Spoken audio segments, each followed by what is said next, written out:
Welcome to Muskegon Rising, a community service project of the Muskegon Rotary Club. Our purpose is to create lasting positive change. We've been doing that here since 1916. So, let's get started. Hello and welcome to today's episode of Muskegon Rising podcast. I'm your host, Aaron Mikey, and today I'm here with Chris Vanderstelt with AgeWell Services. Welcome, Chris. Thank you so much. So glad to have you here. It's not a great topic we're going to be talking about, but so important, especially with everything that's going on right now nationally. Absolutely. So talk to me a little bit about the big picture. How has food insecurity changed in Muskegon County over the past few years? And what trends are you seeing? Oh, that's a great question. We are seeing 48% less charitable foods coming into our community in the last few years since COVID. A great deal of that has to do with the commodity program of the U.S. Department of Agriculture. But it is a stark number, knowing that our food insecurity rates are increasing and that access is becoming even more strained with the government shutdown. So we know that Call 211, since the government shutdown, has had a call increase of 300% for food access programs. Significant. That's a significant impact on families in our community. That is correct. That does not include the stats of how much the call volume has increased since the announcement of no SNAP allocations. So we're still waiting on those stats, and we are quite sure they will be higher than that 300%.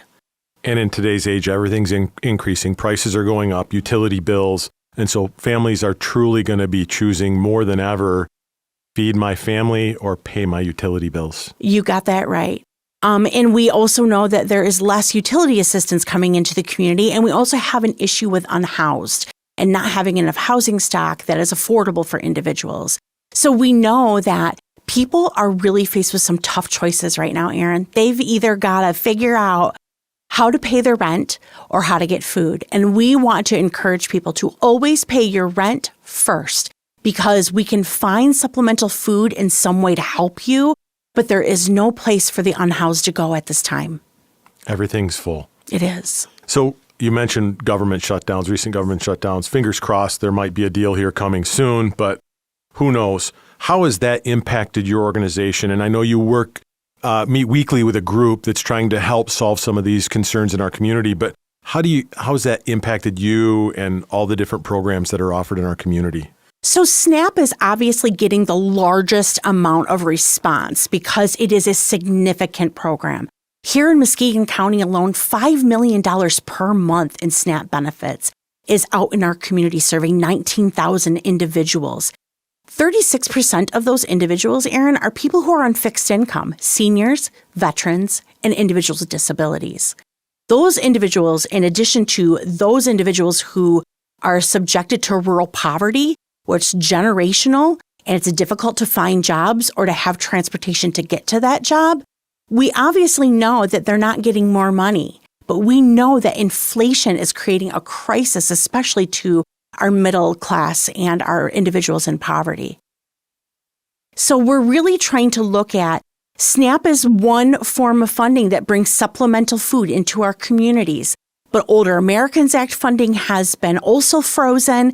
Luckily, our Senior Resources Area Agency on Aging has been fronting us some money, and we've been able to use some state allocation of funding. But all those things are becoming very mission critical, as well as funding from emergency food and shelter program from FEMA. We have numerous types of line items within the federal government budget that have affected food as a whole coming in and out of our community. So you're obviously seeing a huge increase in calls. How are you trying to service these people without the resources? How's that work? It's really frustrating, so we have to garner resources. As you alluded to, last week there was an emergency meeting of the system to come together to talk about what we can do together, both on the systematic level, but also how do we help our food access programs and what barriers are they experiencing and what do they need our help on, right? What can our community call be? Here's what it is. If you need help or you want to help, call 211. It's an excellent resource, and we want you to call them because they're going to be a warm line. They're going to be able to tell you the Holton Food Pantry is open on this date and this time, you can go there or not to. The constant change of condition is really making it difficult for especially food pantries and the supper house and Muskegon Heights to keep up with the demand. Let me just share a story with you. Christian Church and for Mission for Area People was telling us that one week they had 4 companies do a food drive. All of that food within 1 week was gone. Her shelves are barren. Right now, the supper house is serving 4 to 5 times the number of individuals that they typically serve. So the battle cry is we really need people to reach out to those food-based community organizations to help. They can call 211 or they can go to the United Way Get Connected portal to be able to find a place to be able to help and also where to get that help. So when you talk about help, the United Way 211, they're funded through philanthropic donations. Yes, they are. Huge impact. But how big of an impact do volunteers play in these organizations? Driving, delivering food, just helping fill those gaps. Talk a little bit about that. It's an immense need, sometimes more than money, to be honest with you. Most of our pantries operate with 4 people, maybe 1 or 2 people. We've seen a decline in the usage of church pantries because churches are also becoming scarce with members. And the individuals who led those programs are all aging out. They're tired and they want to retire, right?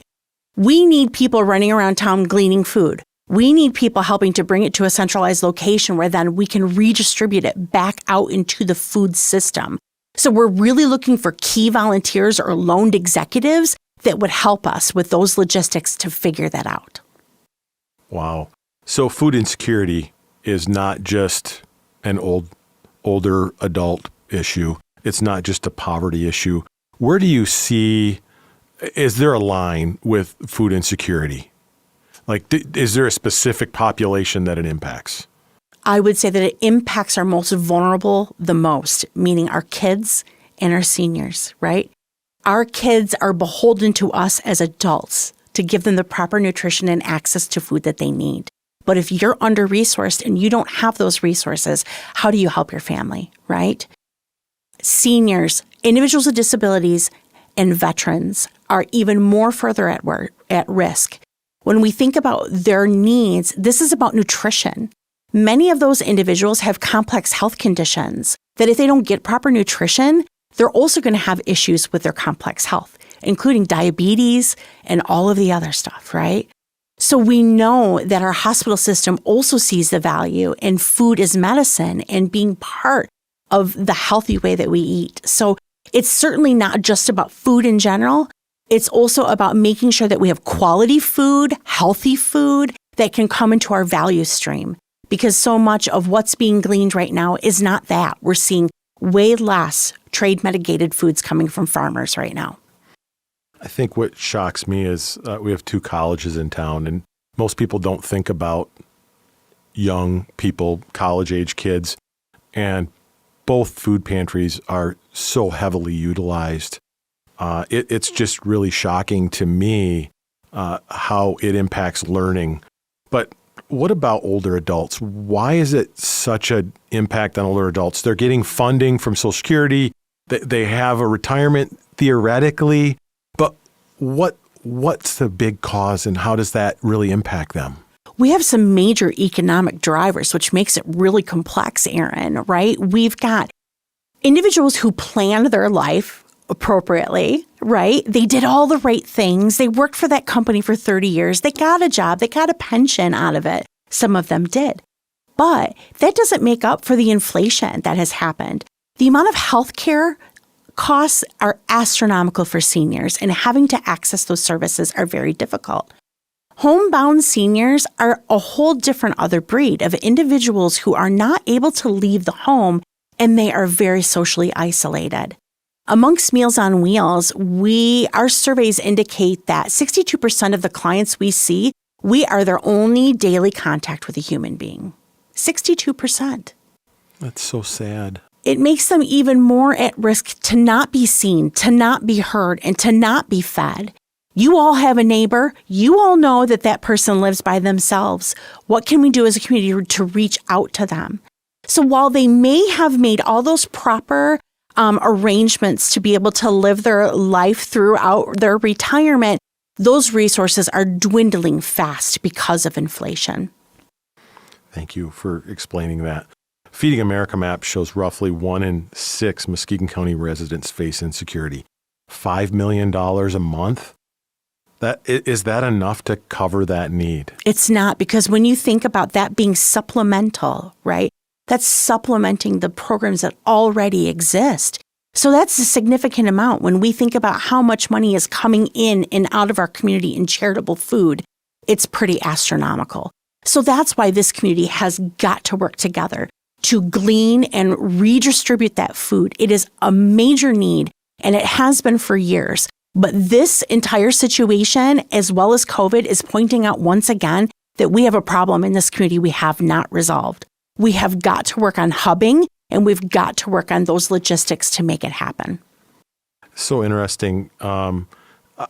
Talk a little bit about what food insecurity looks like in our community. We've touched on it a little bit, but it impacts everybody. It sure does. It does, especially our ALICE population, right?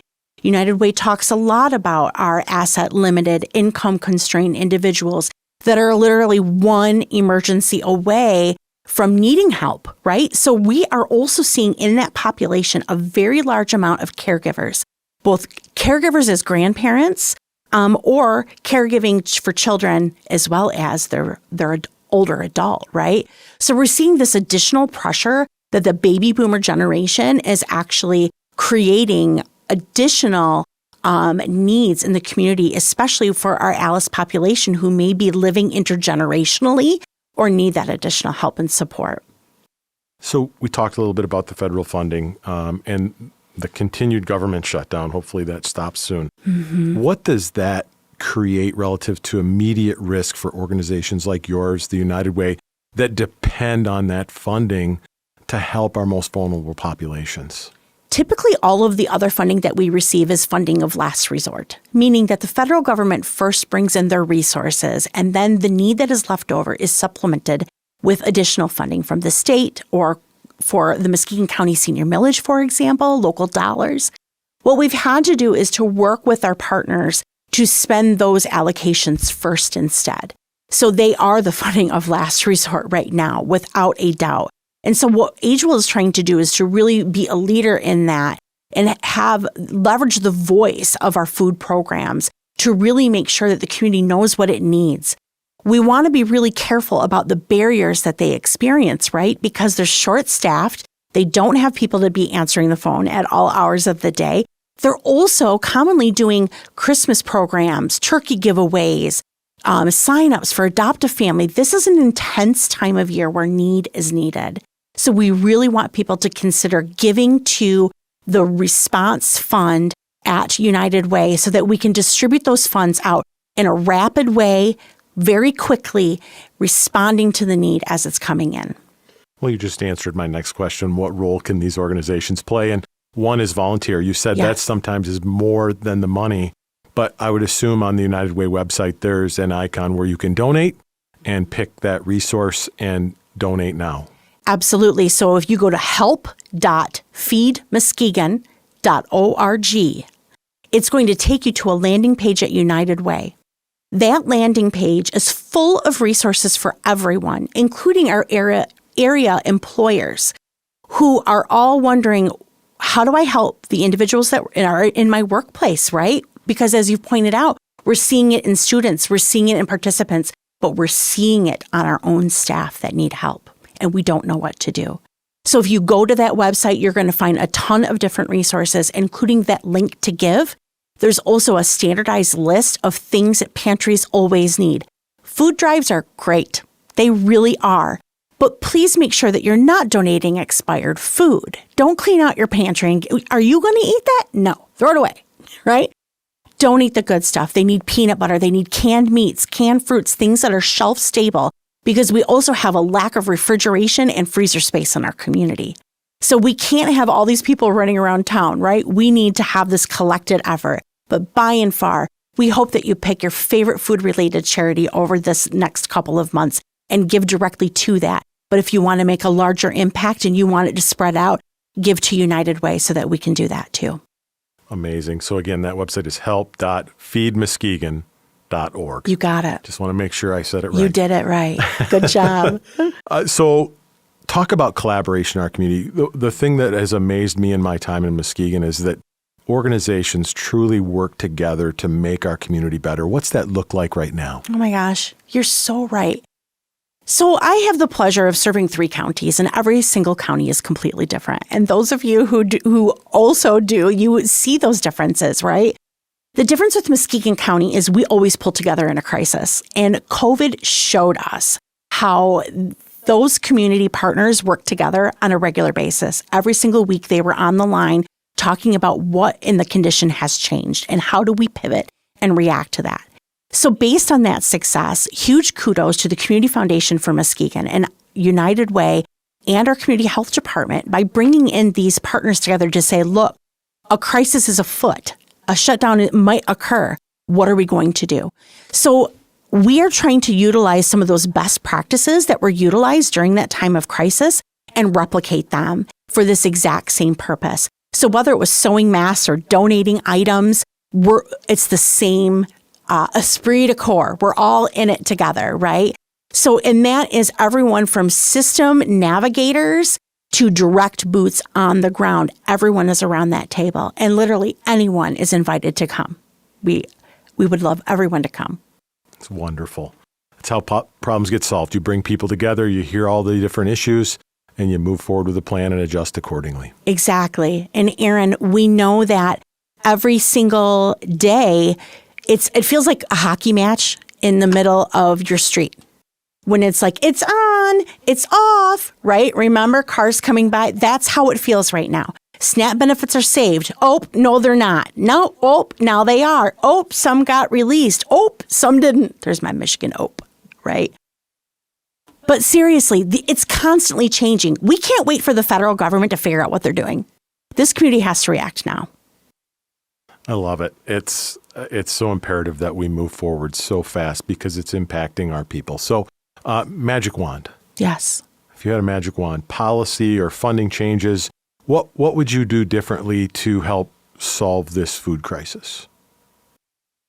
I think the best way that we can solve this food crisis is together. It is the collaborative work. It's listening to what the pantries and the food programs need and not giving them more or less, but getting them what they need because they're all unique and different. So how can we create that equity across the line to ensure that people in urban communities and rural communities are equally fed and food is distributed in an equitable and fair way?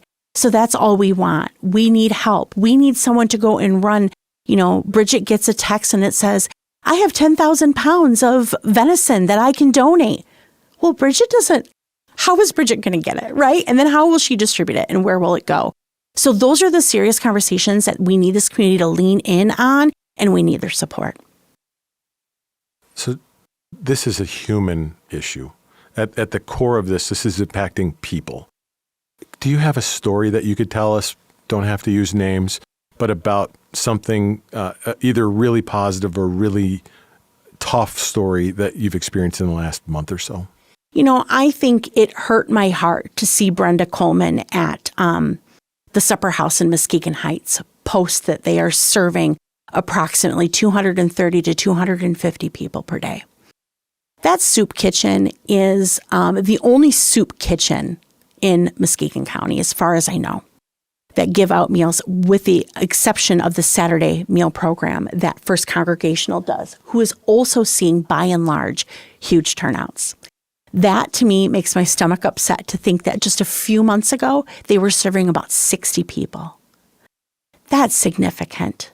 You guys, this isn't just an issue with the federal government budget or a shutdown. This is a much larger issue about our food system, and it has reached a boiling point now that this additional stress that this chaos and this crisis is causing is affecting it even worse. So I want to make clear, the food system was not stable before this, and it is going to be worse if we don't do something about it on an advocacy level.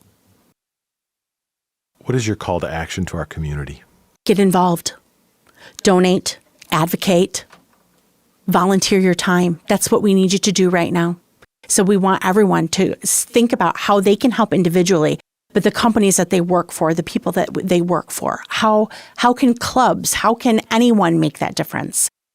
I never am a person who says that money is the magic bullet to everything. But I have to say that when it comes to food, it's kind of the magic bullet.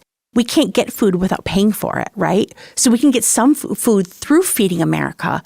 But again, 48% less charitable food coming in to our system. So we have to be able to glean and purchase from other resources. So really money is a very necessarily part of the food system and the food chain. But that volunteering is a whole nother part that needs serious attention and help. Because volunteering across all of America is struggling right now. But in West Michigan, it is definitely struggling. We need more drivers for Meals on Wheels. Kids Food Basket needs drivers. We need people all over the place, boots on the ground, helping make it happen. Probably the most touching experience I've had was handing out food at a Feeding America food truck many different times. But it truly shows you that the need is across our community. And just a couple of hours of your time, I couldn't tell you how many thank yous that we received when we did that. And it makes an impact on that individual, and it's so important. It is. And we know that they need access to healthy, fresh food. If we have funding, we can buy that healthy, fresh food from our local farmers, which is what we've been working on in Muskegon for a while now, right? We don't have a problem with having enough food. We have a problem with accessing the food that already exists. And that's what we really hope as a community we can try to resolve from a regional standpoint with our partners in Newaygo, Oceana, Mason, and Lake as well. Wonderful. Chris, we've covered a lot. Anything that we haven't covered that you think our viewers and listeners need to know? I think it's really important to just remember that we're heading into the holiday season and people need help more now than ever, right? So this couldn't come at a worse time. So thank you for your empathy. Thank you for the kindness. Share information. That's a huge thing as much as you possibly can. A lot of people have apathy around food and the hungry. Now is not a time for that. We just need to rally together. It doesn't matter. We just need to rally together and make it work. And maybe one less present for your spouse, significant other, your kids, That's right. You can make an impact on somebody else's life. Amen for that. Chris, thanks so much for your passion on this project and your work in our community and in multiple communities around multiple counties. So thank you so much for your work. It's a pleasure. Such an honor. Thank you. Thank you for listening to Muskegon Rising, a podcast supported by the Muskegon Rotary Club. If you think somebody is doing something amazing in our community, please email us at muskegonrising@muskegonrotary.org.